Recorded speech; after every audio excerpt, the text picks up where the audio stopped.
important, c'est l'installation. Il n'y a pas de secret. Une fois qu'on découvre les manœuvres, c'est super simple. On va enlever l'étiquette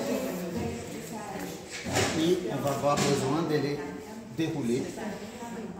Et on va les secouer. La laine, quand elle est stressée, quand on est stressé, on n'est pas doux. Hein?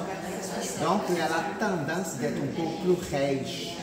Si on a la chance, on peut prendre une casserole à vapeur, des cébouillis, juste dans la vapeur, on peut prendre notre cheveux de laine, on les plie comme ça, on laisse dans une passoire à spaghetti en métal, sans toucher l'eau bouillante, on laisse la laine reposer 1 ou 2 minutes dans la vapeur, elle va être toute tendre dans l'eau chaude. Hein? Quand on est dans l'eau chaude, on est tout relax après. La laine est pareille. Donc on peut le prendre, on va installer dans notre parapluie. Pourquoi on fait la vapeur? Pour que la laine, elle relaxe.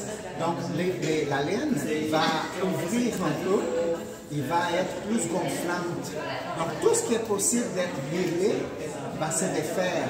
Donc pour la rouler, elle va être plus ouverte, ça va rouler plus facilement. Okay. Donc même pour travailler, quand on va commencer un tricot, si la laine est rangée depuis longtemps, si on la met à la vapeur, la laine va être beaucoup plus facile de travailler. Okay, parfait. Donc, une fois qu'on a la laine relax, c'est déjà préparé, ce n'est pas notre cas ici, là, mais on met dans notre parapluie. On va prendre les chevaux, généralement, les chevaux sont attachés en 3 parties. On va regarder où est-ce qu'il est attaché. On sépare toutes les brins d'un bord à l'autre. On voit qu'il n'y a pas de brins qui se croisent entre l'attachement. On prend cette partie-là, on attache dans notre parapluie et on étire. À partir de là, on va ouvrir notre parapluie, ou les bras de Marie, ou les chaises chez nous. Et ici, Ah, ça a besoin d'aide un petit peu. ouais, non, là, parce que chez nous, on est toute seule. Donc, je vais simuler comme si on était toute seule à la maison. Donc, on lève jusqu'à ce que les cheveux soient ouverts dans le parapluie sans les tirer beaucoup. Après ça, on monte notre fixateur et on serre pour qu'il soit à l'automne. Une fois qu'il est installé, c'est là qu'on va enlever le nœud. Donc, on va chercher des parties où est-ce qu'il y a des nœuds, et on coupe avec un ciseau juste ici. ou avec des mains fortes. OK. Ici, généralement, les nœuds sont en format de 8. Ils vont passer généralement 3 fois dans les chevaux. Et ici, on a levé les petits fils qui sont partout. Mais ici, c'est la partie la plus importante parce que la filature, ils vont prendre les 2 bouts de les chevaux. Le début et la fin. Le début et la fin vont attacher ensemble, on les casse et ça, il est attaché dans les chevaux. Et ça mêle beaucoup. Donc c'est important de prendre ici une fin, on met de côté et l'autre partie, c'est elle qui est tissée autour de les chevaux. Et c'est elle qui parfois va nous mêler pendant qu'on défait. Donc on va venir, on va les défaire. Regardez. Et elle va rester à l'arrière. Donc on prend elle, ici, pour pas qu'elle nous dérange pendant l'enroulement de la balle ou du cake, comme on dit, là, la petite balle, ou pendant les cônes. Là, on va commencer par les cônes. Les cônes est là. On va passer notre cône ici. Tout dépendant, je vais tourner vers ici. Donc, on va vérifier dans quel sens on va tourner. Donc, on va passer notre petit brin ici. Et on va faire 2 tours pour attacher notre fil à la main comme ça. 2 ou 3 tours pour que la fin de notre fil soit bien attachée. Et ici, quand on assure qu'il est bien attaché, là, on va pouvoir, dans le même sens, sa manivelle. Ah, ta manivelle est comme ça, Ouais. c'est bon. ouais. Et là, on va commencer. On garde toujours une main à l'auteur de notre parapluie. Et on va faire aller-retour de notre cône. pour que les cônes à manivelle soient bien attachés, il faut vraiment que la barre du cône soit bien à côté sur la table. Et là, on va la serrer. Sans ça, il va bouger. Pour pas qu'il bouge trop. Donc, pour que le cône soit bien fait, ici, il accroche. Pourquoi? Parce que les barures sont flexibles.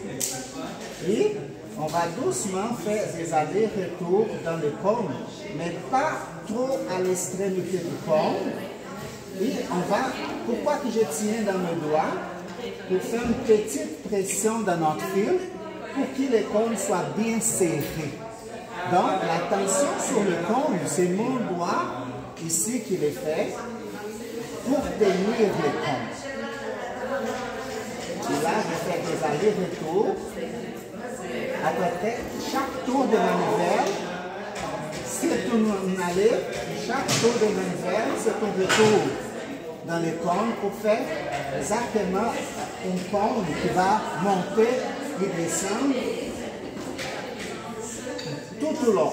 Cependant, il faut vraiment concentrer plus de fils à la base du cône. Donc des fois, je fais un aller-retour plus à la base. Des fois, je monte un peu plus haut. Jamais très loin dans les cônes parce qu'on veut vraiment que notre fil reste plus en bas du cône pour pas qu'il se défasse au long. Si on sent que notre enrouleur bouge trop, il se déface, comme le milieu fait ici présentement, je ne veux pas l'arrêter. Donc, le but, c'est de faire des allers-retours comme ça, en restant toujours à la base du cône et en montant de temps à autre, mais pas beaucoup, parce que si on monte trop, le fil va s'échapper par la bout du cône et ça se mêle, c'est dérangeant. Donc, le plus on reste à la base du cône, c'est plus intéressant.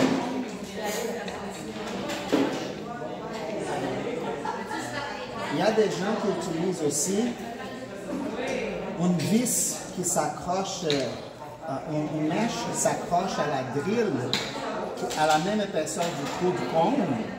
Il fait ça avec une drille. Ça va.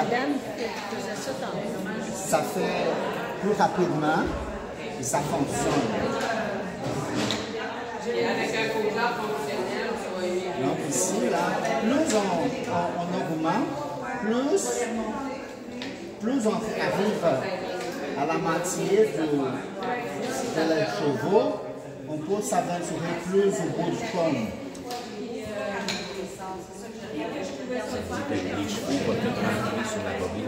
Ouais. C'est une paire de bas complets et un peu plus. Si vous venez voir ici, vous voyez que ça fait vraiment des zigzags en montant et en descendant sur les cônes.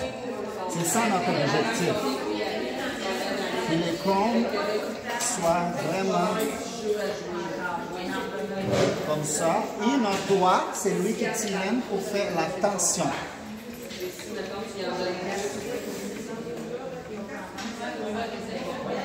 Regardez ici, j'ai dépassé un peu trop. Ça, c'est pas idéal. Pourquoi? Parce que ça va avoir la tendance, quand on tricote, ça va étirer ces bouts de fil jusqu'à se sauver du cône. Donc, comment je fais pour réparer ça? Je peux tirer vers ici, mais comme il y a trop de tension, donc dans les prochains zigzags, je vais faire attention d'aller là, je tire vers en bas et je descends. Donc je vais avec mon fil là et je descends jusqu'à ce que mon fil commence, mon cône commence à remplir cette partie-là sans le dépasser trop. Comme ça, je garantis que mon cône il reste vraiment en format de cône et ma laine remplit tout l'espace.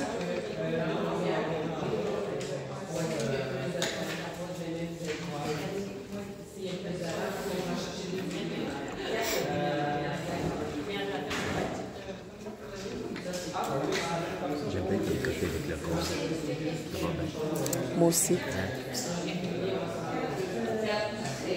Et ça s'applique à n'importe quel type de laine, les laines plus fines, les laines plus épaisses. Ici, on est dans un contexte de laine à bas, mais n'importe quelle laine qu'on va mettre dans le corps, c'est la même affaire.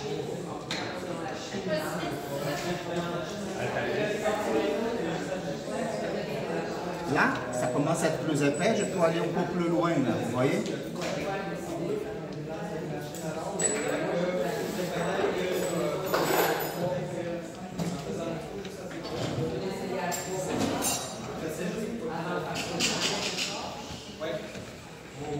Des deux côtés. Tu laisses des aiguilles de feu. Tu laisses. Presque tendu. Il manque un tiers de l'écheveau.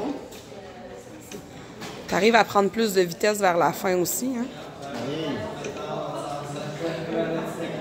Et c'est le fun parce qu'en faisant comme ça nous permet aussi de voir un peu de la surprise des couleurs que les écheveaux nous réservent. Moi, quand je tricote, ce qui me passionne et qui me motive beaucoup, surtout dans un écheveau qui donne une couleur plus aléatoire, c'est de voir quel motif cette laine-là va me permettre de tricoter. Donc, en roulant les cônes comme ça, il me permet de voir les motifs qui s'en viennent lorsque je tricote. Donc, ça casse un peu ma surprise, mais pas totalement, parce que c'est le fun de voir qu'est-ce que ça va donner quand même. Et ici, ça casse un peu ma curiosité, mais ça me motive quand même pour aller plus loin dans mon tricot. Ici, ça pogne un petit peu parce que c'est normal que les cheveux Relâche. relâchent.